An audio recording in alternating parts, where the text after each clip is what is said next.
William Preston Longley was considered to be one of the West's most deadly gunfighters. Unpredictable, angry, and prone to violence, Longley quickly earned the name Wild Bill Longley. In 1868, he was involved in the murder of a former slave.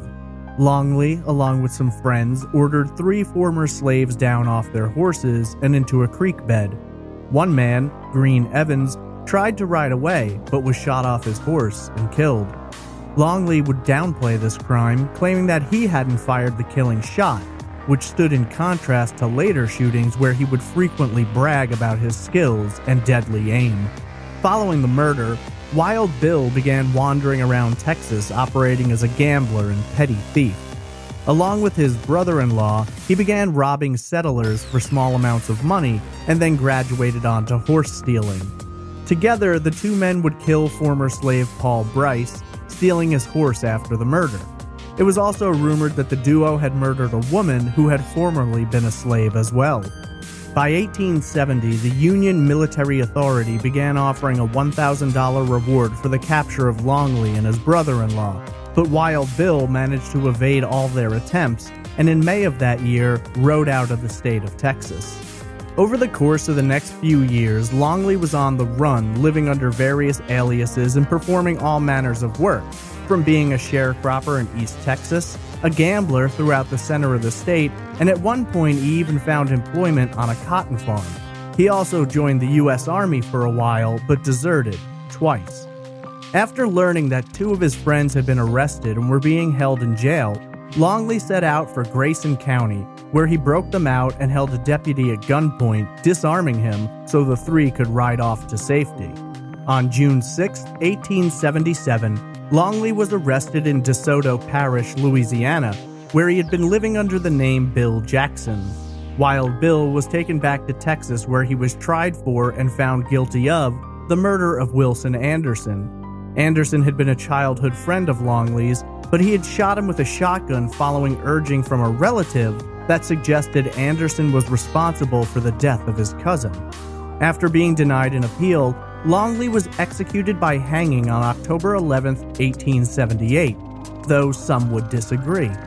Several years after the hanging, Longley's father issued a statement to the press suggesting that local law enforcement had been bribed in the amount of $4,000 to fake Longley's execution. Letters were produced which were claimed to have been written by Longley in California years after he was supposed to have been killed. For years it was debated whether or not Longley had been killed that October day, but that was not the only mystery surrounding the man. How many people had fallen victim to his gun was a question which remains unanswered. Longley claimed to have killed 32, though many of these murders could not be verified. As for Longley's fate, a 2001 DNA test confirmed that the man in Longley's grave was in fact Bill Longley, though to this day, there are those who still believe the famous killer rode away and lived a quiet life for many years after.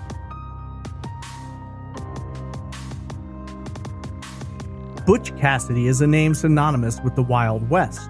Born Robert Leroy Parker in 1866, he wasn't always an outlaw. For much of his early life, Cassidy worked on ranches, was involved in cattle drives, and even owned a racehorse for a period of time.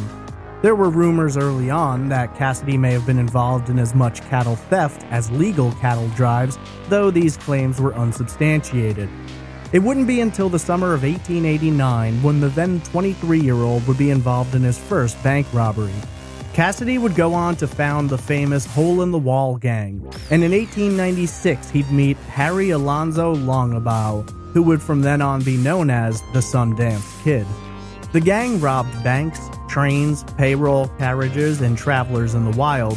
When the gang robbed a passenger train in Wyoming, they began to build up notoriety, and while their celebrity was on the rise, it revolved mostly around infamy. Many different lawmen tried to track down and arrest the gang, but to no avail. However, when the famous Pinkerton Detective Agency got involved, things took a more serious turn, as the Pinkertons were known for going to great lengths to capture their targets, dead or alive. Cassidy eventually made a plea for amnesty and had made arrangements to meet the chairman of the Union Pacific Railroad to discuss dropping the charges. However, Any hope of amnesty died when Cassidy took part in a robbery of Union Pacific Train number 3 in August of 1900. Soon, the law began catching up with members of the gang and several were killed in shootouts. It was clear that the time of the Western outlaw was coming to its end. In response, Cassidy and Sundance fled to New York to escape the detectives hunting them and later boarded a ship to Argentina. There, the men took on false names, purchased a ranch, and attempted, for a time, to live an anonymous life. Over time, though, a pair of Caucasian English-speaking men began conducting robberies in the area.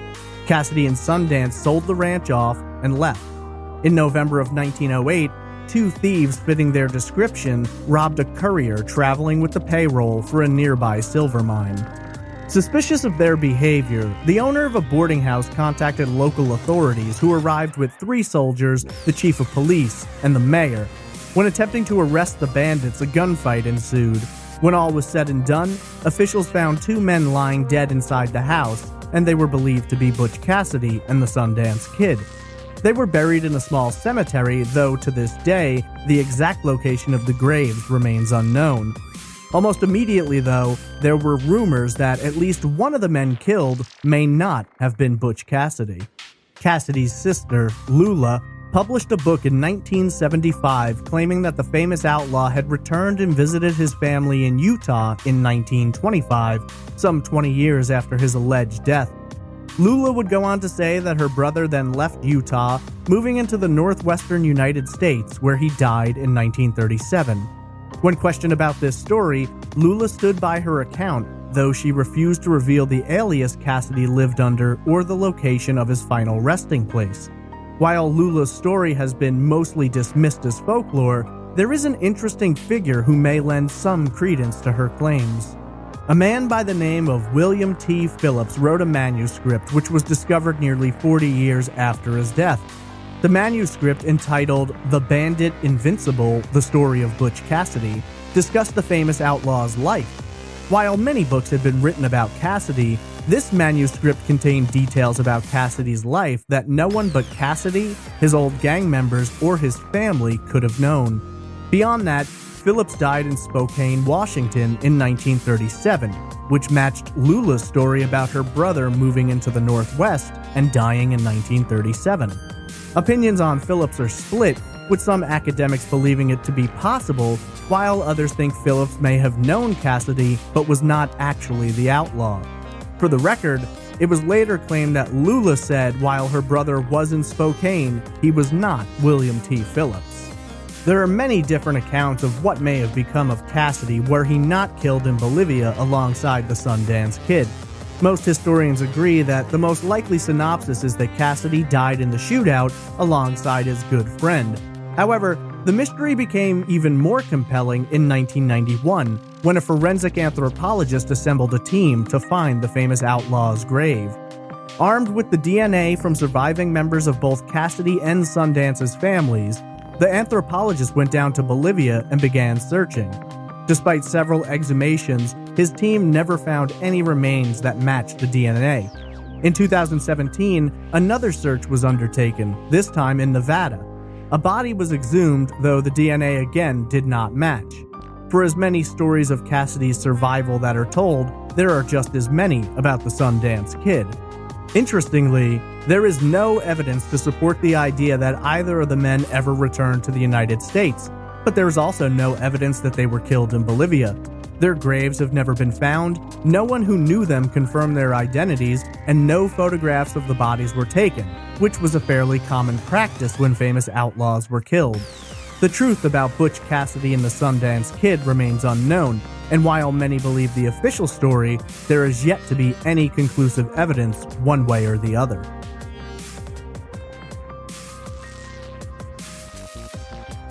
John Peters Ringo, better known as Johnny Ringo, became a famous outlaw who, for a time, was involved with the Cochise County Cowboys in Tombstone, Arizona, where he would cross paths with Doc Holliday and the Earp family. Years earlier, in 1875, Ringo was involved in the Mason County War, a dispute fought between local rustlers and German immigrants. Ringo would commit his first known murder during this clash, shooting James Chaney while he was unarmed. Later, Ringo was involved in the murder of Charlie Bader due to a case of mistaken identity. Ringo would be jailed for this crime, though he would escape with the aid of friends. Ringo would later be arrested again, acquitted of the crime, and in 1878, he'd become a constable in Texas. Leaving Texas, Ringo traveled to Arizona, where he was involved in a wide array of crimes from murder to robbery. Ringo acquired a reputation for having a quick temper and a deadly shot. As the feud between the Earps and the Cowboys built up, Ringo found himself pulled into the fray. In one particular incident, Ringo and Doc Holliday traded insults on the streets of Tombstone, but both were arrested before any shots could be fired. After an ambush which saw Virgil Earp lose the use of one arm, Morgan Earp was later shot and killed. In response, Wyatt Earp became a U.S. Deputy Marshal and formed a posse to hunt down those he considered responsible. On the flip side of the coin, Johnny Ringo was deputized and became part of a posse in possession of warrants for the arrest of Wyatt Earp's posse, as they had been using their own warrants as hunting licenses in what would become known as the Earp Vendetta Ride. Despite what movies may tell you, Ringo was never involved in a one-on-one shootout with either Wyatt Earp or Doc Holliday. In fact, the details surrounding Ringo's death have been shrouded in mystery. On July 14, 1882, Ringo was found dead in the West Turkey Creek Valley. His body was leaning against a tree trunk, his feet were wrapped in cloth, and his boots were missing. There was a single gunshot wound to his right temple, with the exit wound being in the back of his head. Ringo's gun was found, still in his hand, with one bullet missing. His death was ultimately ruled a suicide. Of course, there were those who did not believe this was a case of suicide. There were details about the scene of Ringo's death that made many wonder. Firstly, he was found wearing 2 cartridge belts, but one was upside down. In addition to this, a piece of Ringo's scalp was missing, and the coroner stated that it appeared as if someone had cut it with a knife. Of course, over the years, many people have been attributed with killing Ringo. For a time, it was believed that Wyatt Earp caught up with Ringo and killed him for his alleged involvement in the murder of Morgan Earp.